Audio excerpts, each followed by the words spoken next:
Inter dan Napoli gagal menang, puncak ketat. AC Milan resmi gagal ke Eropa musim depan. Galatasaray juara Liga Super Turki. PSV Eindhoven juara Eredivisie.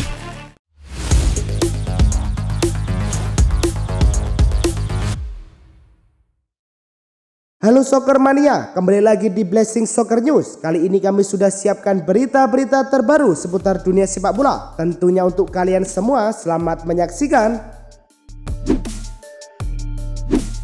Sevilla versus Madrid berlangsung di Ramon Sánchez Pizjuan pada laga pekan ke-37 Liga Spanyol. Mbappe bisa benar-benar mencetak gol di menit ke-75. Ia melepaskan sepakan mendatar dari tepi kotak penalti. Madrid menambah gol di menit ke-87. Jude Bellingham dengan mudah menyontek bola menjadi gol. Madrid menangi laga dengan skor 2-0. Real Madrid saat ini mengumpulkan 81 angka di peringkat kedua. Sevilla di urutan ke-16 dengan 41 poin. Jornada ke-37 Liga Spanyol mempertandingkan Atletico versus Real Betis. Laga berlangsung di Wanda Metropolitano. Julian Alvarez yang berhasil mencatatkan namanya di papan skor menit ke-9. Tim tuan rumah menggadaikan keunggulan di injury time babak pertama. Robin Lenormand yang kali ini membobol gawang Real Betis. Upaya Betis membuahkan hasil di menit ke-67. Pablo Fornals melakukan tembakan salto yang menjadi gol. Skor berubah 2-1. Atletico menjauhkan kejaran Real Betis menjadi 3-1. Julian Alvarez mencetak gol keduanya di laga ini melalui bola tap in. Gol keempat Atletico didapat pada injury time. Angel Correa melewati hadapan kiper sebelum menceploskan bola. Kemenangan ini membawa Atletico Madrid mengoleksi 73 poin dan berada di urutan ketiga klasemen Liga Spanyol. Real Betis tertahan di urutan ke-6 dengan 59 poin. Julian Alvarez menunjukkan performa luar biasa di musim debutnya bersama Atletico de Madrid dengan mencetak 28 gol dalam 53 penampilan di semua kompetisi. Pencapaian ini menjadikannya pemain dengan jumlah gol terbanyak di musim pertama bersama klub sejak era Radamel Falcao pada musim 2011-2012 yang mencetak 36 gol dalam 50 pertandingan. Alvarez berhasil menjadi andalan lini depan Atletico dengan kontribusi gol yang konsisten, membuktikan dirinya sebagai salah satu striker paling produktif di La Liga musim ini. Matchday ke-37 Liga Spanyol mempertemukan Barcelona versus Villarreal. Duel digelar di Estadio Olímpic Luis Companys. Villarreal menggebrak 4 menit laga berjalan. Ayoze Perez berhasil menggetarkan jala Barcelona. Barcelona menyamakan kedudukan di menit ke-37. Lamine Yamal yang berhasil membuat publik Estadio Luis Companys bersorak. Barcelona membalikkan keadaan di injury time. Fermin Lopez yang mencatatkan namanya di papan skor. Komesina mendapat bola terobosan dari Yeremy Pino sebelum menjukil bola melewati jangkauan Ter Stegen. Villarreal mencetak gol ketiga di menit ke-80. Tajon Buchanan menceploskan bola datar, skor 3-2 untuk tim tamu. Kekalahan ini tak berdampak buat Barcelona yang sudah mengunci gelar juara. Villarreal tetap di urutan kelima klasemen La Liga dengan 67 poin. Musim ini, FC Barcelona menunjukkan performa luar biasa dengan mencetak 23 gol dari luar kotak penalti di semua kompetisi, angka tertinggi mereka sejak musim 2018-2019. Statistik ini menegaskan kemampuan serangan jarak jauh Barcelona yang semakin tajam dan efektif, memberikan ancaman serius bagi lawan-lawannya.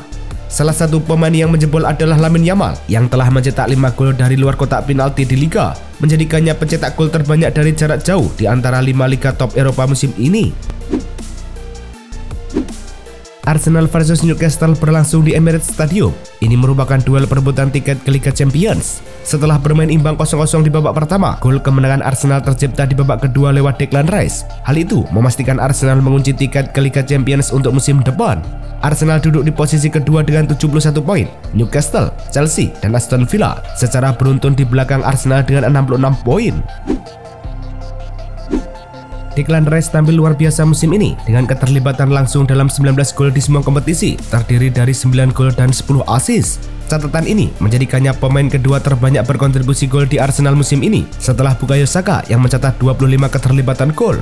Menariknya, Rice kini telah mencetak 16 gol untuk Arsenal dalam 102 penampilan, melampaui total golnya selama membela West Ham yang hanya 15 gol dalam 245 pertandingan. Performa ini menandai musim terbaik dalam karirnya dalam segi produktivitas gol. Leicester tercipta melawan Ipswich Town di Stadion King Power Stadium dalam laga pekan ke-37 Liga Inggris. Gol Vardy pada menit ke-28 itu membuka jalan kemenangan Leicester atas Ipswich Town. Satu gol lain Leicester dipersembahkan oleh Casey McArthur pada menit ke-69.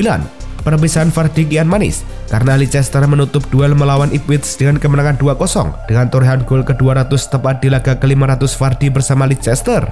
Hasil ini tak merubah posisi kedua tim yang sama-sama telah terdegradasi dari Premier League musim ini.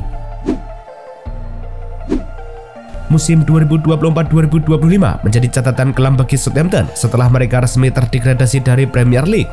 The Saints mencatatkan rekor kekalahan terbanyak dalam satu musim dengan 29 kali kalah usai disikat Everton 2-0, menyamai rekor buruk yang sebelumnya dipegang oleh Sunderland, Derby County, dan Sheffield United. Selain itu, Southampton juga berpotensi mencatatkan salah satu musim terburuk dari segi poin dan pertahanan dengan hanya mengumpulkan 12 poin dan kebobolan 84 gol sepanjang musim. Cagliari versus Venezia berlangsung di Sardegna Arena pada laga pekan ke-37 Liga Italia. Tuan rumah sudah mampu unggul di menit ke-11. Ieri Mina mencatatkan namanya di papan skor. Roberto Piccoli bisa membobol gawang Venezia lewat sundulan, memanfaatkan bola kiriman sepak pojok. Cagliari menambah satu gol di babak kedua. Alessandro Deiola mencetak gol indah lewat sepakan melengkung. Cagliari menang 3-0, membuat mereka berada di peringkat ke-14 dengan 36 angka. Venezia berada di peringkat ke-19 dengan 29 poin. Matchday ke-37 Liga Italia mempertemukan Parma versus Napoli. Duel digelar di Stadion Ennio Tardini. Peluang didapat Parma di menit ke-30. Percobaan Simonson masih bisa diamankan kiper Napoli, Alex Maret.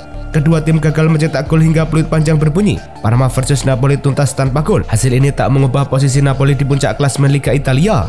Partenope mengumpulkan 79 poin, unggul satu angka dari Inter yang juga gagal meraih kemenangan di pekan ke-37. Inter versus Lazio pada pekan ke-37 Liga Italia berlangsung di Giuseppe Meazza. Tuan rumah berhasil membuka keunggulan di menit ke-45+2 lewat Jan Bisek. Lazio bisa menyetarakan angka selepas jeda gol elang ibu kota lahir lewat Pedro di menit ke-75. 4 menit berselang, Inter bisa mengembalikan keunggulan. Inter mencetak gol kedua di laga ini lewat Denzel Dumfries di menit ke-79. Lazio bisa menyetarakan angka di menit akhir laga lewat Pedro. Laga berakhir imbang 2-2. Hasil imbang ini bikin Inter berada di peringkat kedua dengan 78 poin, Lazio di posisi ke-6 dengan 64 poin. Juventus versus Udinese berlangsung di Allianz Stadium. Kebuntuan Juventus pecah di babak kedua, yakni pada menit ke-61. Nico Gonzalez melepaskan tembakan dari dalam kotak penalti yang membawa Juventus memimpin 1-0. Juventus mencetak gol lagi di menit ke-88 lewat Dusan Vlahovic. Gol itu membuat pasukan Igor Tudor memastikan diri menang 2-0. Berkat kemenangan ini, Juventus naik ke peringkat 4 klasemen Serie A, sementara kekalahan ini membuat Udinese tertahan di peringkat ke-12. AS Roma versus AC Milan berlangsung di Stadion Olimpico. Tuan rumah sudah memimpin 1-0 di menit ketiga lewat bola sundulan Gianluca Mancini yang menyambut umpan sepak pojok. Roma justru lengah saat posisi unggul jumlah pemain. Joao Felix menyamakan skor menjadi 1-1 di menit ke-39. Roma mencetak gol di babak kedua, yakni pada menit ke-58. Leandro Paredes membobol gawang Milan lewat tembakan bebas. Roma berhasil membuat gol lagi di menit ke-87. Bryan Cristante membawa Roma menang 3-1. Pasukan Claudio Ranieri di posisi kelima dengan 66 poin. AC Milan duduk di urutan ke-9 dengan 60 poin. AC Milan dipastikan absen dari kompetisi Eropa musim 2025-2026 setelah gagal meraih posisi yang memenuhi syarat di Serie A maupun memenangkan Coppa Italia. Kekalahan 3-1 melawan Roma dan inkonsistensi performa sepanjang musim membuat Milan hanya di posisi ke-9 klasemen Serie A, jauh dari zona Liga Champions, Liga Eropa maupun UEFA Conference League. Ini menjadi musim pertama sejak 2015-2016 di mana Milan tidak akan berlaga di kompetisi Eropa, menandai masa sulit bagi klub yang pernah berjaya di kancah internasional. Galatasaray memastikan gelar juara Liga Super Turki ke-25 mereka musim ini setelah menang meyakinkan 3-0 atas Kayserispor. Gol pertama dicetak oleh striker Nigeria, Victor Osimhen pada menit ke-26. Baris Alper Yilmaz 3 menit kemudian. Fernando Muslera menutup kemenangan dengan gol penalti di babak kedua. Dengan kemenangan ini, Galatasaray unggul 8 poin tak terkejar dari rival Skota Fenerbahce yang berada di posisi kedua dengan 81 poin.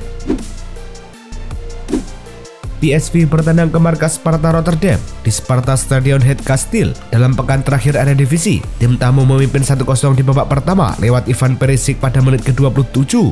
Sparta menyamakan skor menjadi 1-1 di menit ke-52. Ziva Ezekiel dengan tenang melepaskan bola ke gawang lawan dari jarak dekat. Hanya selang 6 menit kemudian, PSV langsung bisa membalas di menit ke-58 lewat Luuk de Jong. Malik Tillman lantas berhasil memperbesar keunggulan PSV menjadi 3-1 di menit ke-84. Skor 3-1 PSV sampai laga tuntas. Hasil ini membuat PSV mengunci gelar juara Eredivisie 2024-2025. Di laga pamungkas Eredivisie 2024-2025 ini, Tom Haye tampil sebagai starter dan bermain penuh bagi Almere City yang bertandang ke markas lawannya. Dalam lawatannya ini, gelandang berusia 30 tahun itu hanya mampu membawa timnya menahan imbang AZ Alkmaar dengan skor 1-1.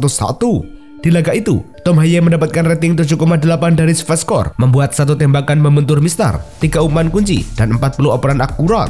Hasil ini membuat Almere City mengunci posisi juru kunci Eredivisie dengan 22 poin dari 34 laga. Matthijs Hilgers main starter saat FC20 dihajar oleh Ajax Amsterdam di laga pamungkas Eredivisie. Sayangnya, bek berusia 24 tahun itu hanya tampil di babak pertama saja dan harus menerima timnya tumbang dari Ajax Amsterdam dengan skor 2-0. Bermain selama 45 menit, Matthijs Hilgers mendapatkan rating 6,4 dari SofaScore usai membuat 4 sapuan, 1 tackle, 24 operan sukses, dan hanya memenangkan 2 dari 5 duel. Hasil ini membuat FC20 merosot ke posisi 6 Eredivisie dengan 54 poin dari 34 laga. Calvin Verdonk mendapatkan kesempatan mengenakan ban kapten dalam pekan terakhir Eredivisie antara NEC Nijmegen kontra Heracles. Dilansir dari SofaScore, Calvin Verdonk mendapatkan rating senilai 6,8 dalam 90 menit waktu normal yang dijalani. Meskipun Calvin Verdonk kurang berperang nyata dalam kemenangan NEC Nijmegen atas Heracles 1-2, Verdonk telah membukukan penampilan yang ke-33 bersama NEC Nijmegen di Eredivisie. Dengan hasil tersebut, NEC Nijmegen menempati peringkat ke-8 dengan torehan 48 poin dari 34 laga. Eliano Reinders kembali dipercaya untuk menjadi starter dalam pekan ke-34 Eredivisie antara PSV Zwolle kontra Groningen. Tak tanggung-tanggung, Eliano Reinders membawa PSV Zwolle menang atas Groningen dengan skor meyakinkan 2-0 meskipun tidak mencetak gol dan assist, tetapi Eliano Reinders mendapatkan rating dari SofaScore senilai 6,9. Terlepas dari hal itu, Eliano Reinders dan kolega merangsek ke peringkat 10 klasemen sementara Eredivisie 2024-2025 dengan torehan 41 poin. Cristiano Ronaldo Junior berhasil membawa Portugal U15 menjuarai Vlatko Markovic 2025 di partai final kontra Kroasia. Ronaldo Jr sendiri memulai pertandingan sebagai starter, di mana ia dipasang sebagai penyerang utama dalam formasi 4-3-3. Ronaldo Junior mampu mencetak brace atau 2 gol ke gawang tuan rumah kompetisi Kroasia U15 pada menit ke-13 dan 43. Di laga kontra Kroasia U15, pemain berusia 14 tahun itu membawa Portugal U15 menang dengan skor tipis 3-2. Selama menunggu selama 21 tahun, klub sepak bola Alverca akhirnya berhasil meraih promosi ke Liga Primeira, kasta tertinggi sepak bola Portugal untuk musim 2025-2026. Alverca kembali ke panggung utama sepak bola Portugal setelah menempati posisi kedua di Liga Portugal 2 dengan jarak tipis 1 poin dari pemuncak klasemen. Salah satu faktor penting di balik kesuksesan Alverca adalah kepemilikan mayoritas saham klub oleh Vinicius Junior, bintang Real Madrid, bersama mitranya yang menguasai sekitar 70-80% saham klub. FC Köln berhasil memastikan promosi ke Bundesliga musim 2025-2026 setelah tampil gemilang di Bundesliga 2 musim 2024-2025. Tim berjuluk The Bilgots ini menutup musim dengan raihan 61 poin yang membawa mereka finish di puncak klasemen dan memastikan tiket langsung ke kasta tertinggi sepak bola Jerman. Promosi FC Köln ini juga menandai kembalinya klub yang memiliki sejarah panjang di Bundesliga dengan 2 gelar juara Bundesliga yang pernah mereka raih pada musim 1963-1964 dan 1977-1978. Bek kiri timnas Indonesia Zain Patinama dikabarkan selangkah lagi menjadi pemain Buriram United. Zain Patinama disiapkan untuk mengisi 1 dari 3 slot pemain asing ASEAN Asia Tenggara. Setiap klub Liga Thailand diizinkan mengontrak 9 legium impor, di mana 3 diantaranya harus dari negara Asia Tenggara.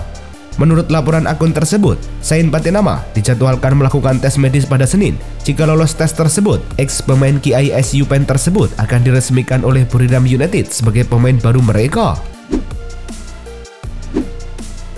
Itulah tadi kumpulan berita-berita terbaru dari kami. Simak terus berita-berita terbaru lainnya dan jangan lupa like, komen, dan juga subscribe.